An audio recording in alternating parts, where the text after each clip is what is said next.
ብሌን እንደተለመደው እንደ ፖስታው ከውጭ በር ተንኳኩቶ ቸኮሌት የሆነ ህፃን ልጅ ይሰጣታል። ማን ነው እየሰጠ ብላ ብትጠይቀውም ህፃኑ አብራርቶ መናገር አልቻለም። ምክንያቱም ህፃን ስለሆነ ልጁን የማያውቀውም የሰጠውን ሰው ይሄን ነገር ማን ሊልክልኝ ይችላል? ህፃኑን በጠይቀውም አላቅም አለኝ። ማን ነው ይሄ ቾኮሌት ሊልክልኝ የሚችለው? እኔ የማውቀው ሰው የለኝም። የእውነት ይሄ ተንኮል የታቀደበት ወይ መርዝ ሊኖርበት ይችላል እንጂ እንዴት ይሄ ቾኮሌት ለኔ ይላክልኛል? ስትል ኪችን ውስጥ ቁማ ቾኮሌቱን እያገላበጠች እያየችው ነበር። ስታገላብጠውም ቾኮሌቱ ያልተከፈተና አዲስ የታሸገ ነው። ግን ማን ሊልክልኝ ይችላል? ይህ ቾኮሌት ማን ነው ስትል ብቻዋን ማውራት ትጀምራለች። ቾኮሌቱን ከፍታም አልበላችሁም። ስለ ቾኮሌቱ እያሰበች እያለ ስልኳ በድንገት ይጠራል።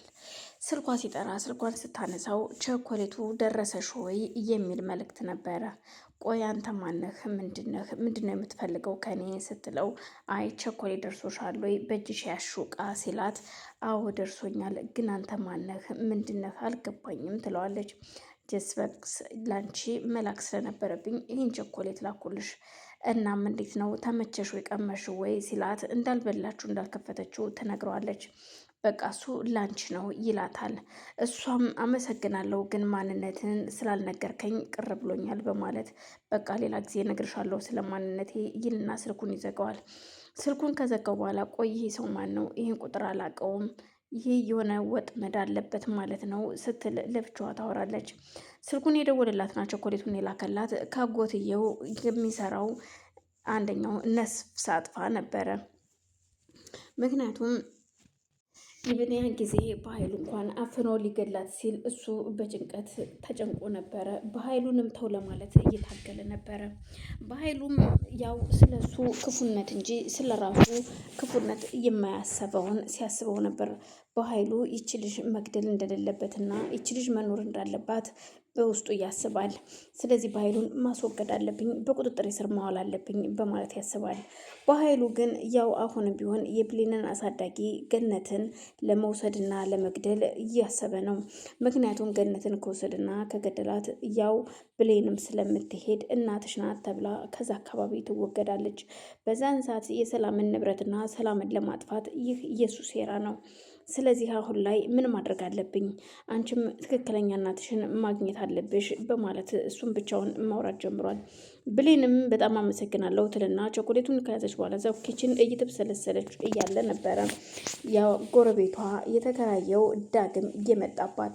ዳግምም ይቅርታ ለመጠየቅ ነበር ወደ እሷ ጋር የመጣው። እባክሽ ይቅርታ አድርጊልኝ ሲላት እሷ ግን ይቅርታው እንደማትቀበለውና ሁለተኛ ካጠገቡ እንደማትቆም፣ ምክንያቱም እናቴ የታገተች ብዬ ሳለቅስ አንተ እየሳክ ነበረ፣ ለካ አቅፌህ ሳለቅስ አንተ ደግሞ አቅፈኝ እየሳክ ነበረ፣ ቆይ ስንት ነው እየተከፈለህ ትለዋለች።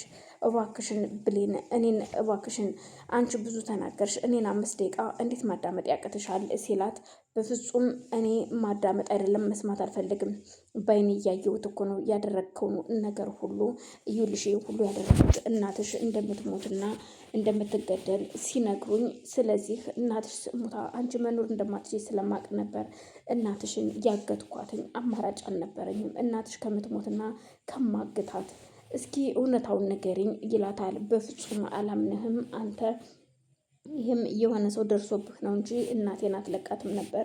እስኪ ስንት ብር ከፈሉህ? 1000፣ 2000 ወይስ 3000 ወይስ በ100,000 ቤት ነው የተከፈለህ? ለነገሩ ይሄን ያህል ካገኘህ መቼ አነሰህ አንተ?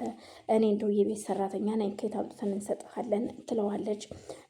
እሱም ግራ ገብቶት የፈለግሽውን ተናገሪ፣ ምንም ችግር የለውም፣ አሁን ካጠገቤ ዞር በልልኝ እትዬ ሳትመጣ ትለዋለች።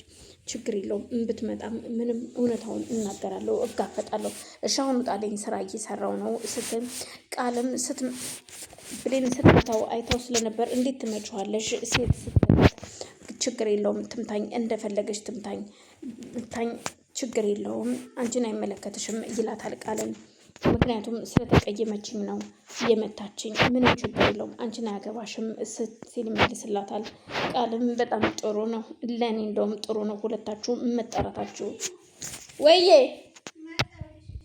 ሰላም ሰላም፣ ወደ ተከበራችሁ የመግቢያ ቤተሰቦች እንዴት ናችሁ? ሰላም ናችሁ አላችሁ ወይ? በያላችሁ በሰላማችሁ ይብዛልኝ። ይህን ቪዲዮ የምታዩና የምትከታተሉ ላይክ፣ ሼር፣ ሰብስክራይብ እያደረጋችሁ እንድታበራቱኝ ስል በአክብሮት ጠይቃለሁ። ሁላችሁንም ከልብ አመሰግናለሁ። ቤተሰብ የሆናችሁም ላይክ፣ ሼር አድርጉልኝ። ሀሳብ አስተያየታችሁን በኮሜንት አስቀምጡልኝ። አመሰግናለሁ። እናም ቃልም እንዴት ደስ ይላል የሁለታችሁ መጣላት ከኔ ጋር ሰላም ይፈጥራል ስትል ለብቻ ማውራት ትጀምራለች። ይህንን ሁሉ ግን እያዳመጣት ነበረ። የሆነ ሴራማ አለ እዚህ ቤት ውስጥ እያለ ነገር አይደለም ቃል እንደዚህ የምትሆኘው ሲል ቃልን ያዳመጣት ጀመረ። ተደብቆ እያዳመጣት ነበረ። እናም ችግር የለውም እኔ ከዚህ በኋላ ስራዬን እሰራለሁ፣ እናንተ ስትጣሉ እኔ ስራዬን መስራት ይኖርብኛል በማለት ብቻዋን ስታወራ ሁሉንም ነገር ይሰማታል። ሰላም ግራ ተጋብታ ብሌንን ጠርታ ስትጠይቃት ትዬ በጣም ነው የማመሰግነው፣ አንቺ እኮ ጥሩ ሰው ነሽ፣ እናትሽን አሁን ልታገኝ ነው፣ አይዞሽ፣ እግዚአብሔር ካንቺ ጋር ይሁን፣ ከዛ ስትገናኙ ደግሞ ተወስጅኝና እናትሽን ይጃታለሁ ትላታለች። እሺ ደስ ይለኛል እትዬ፣ መጀመሪያ ብቻ ላገኛት እንጂ ምንም ችግር የለውም። ግን እኮ እኔ ካንቺም ያጣሁት ነገር የለም፣ አንቺም እንደ እናቴ ነሽ፣ ሲከፋኝ አቅፈሽኝ፣ ስስቅም አብረሽ ስቀሽ ነው እና ከእናቴ አለይሽም ትላታለች። ቃል ግን ይሄ ነገር እየከፋት ነው። አሁን በኋላ እውነት ትችላለህ አጎቴ፣ በጣም ትችልበታለህ። እንዴት አድርገህ አቀነባበርከው ይሄንን ነገር ስትል ወይዘሮ ገነት ስልክ ይደወልላትና ነገ እንደምትመጣ እንድትመጪ የተባልነው ምልክልሽ አድራሻ ትመጫለሽ ይላታል። እናም አሳይሻለሁ የልጅሽን እናት ስትላት በጣም ደስ ብሏት ስለነበር ወይዘሮ ገነት በደስታ እየፈነጠሰች ነው። ቁጭ ብላ የሆኑ የሚለቃቀሙ ነገሮች እየለቃቀመች ነበረ። እሱንም አስቀምጣ ነበረ ወደ ውስጥ ወደ ቤት እየገባችው ደስ ብሏት፣ ወይ እግዚአብሔር ሆይ ልጄን በኃጢአት ሳስለቅሳት ነበረ፣ በሐሰት እናቷን ገድዬ እያስለቀስኳት ነበር። አሁን ግን እናትሽ በህይወት እንዳለች ስትሰሚ ምን ያህል ትደሰች የኔ ልጅ እያለች ብቻዋን ማሰብ ጀምራለች። የእውነት በጣም ደስ ይላል። እናቴ ልጄ አሁን ከእናትሽ ጋር ላገናኘሽ ነው፣ ፈጣሪ ከረዳኝ ደግሞ እኔም ከልጄ ጋር አገናኛለሁኝ ትላለች። ግን ወይዘሮ ገነት አላወቀችም እንጂ ወስዶ ያገታትም የእሷ የራሷ ልጅ ነበረ። እሱም እርግጥ እናቱ መሆኗን አያውቅም። በልጅነቱ ስለወጣ ስለተለያት አላወቃትም።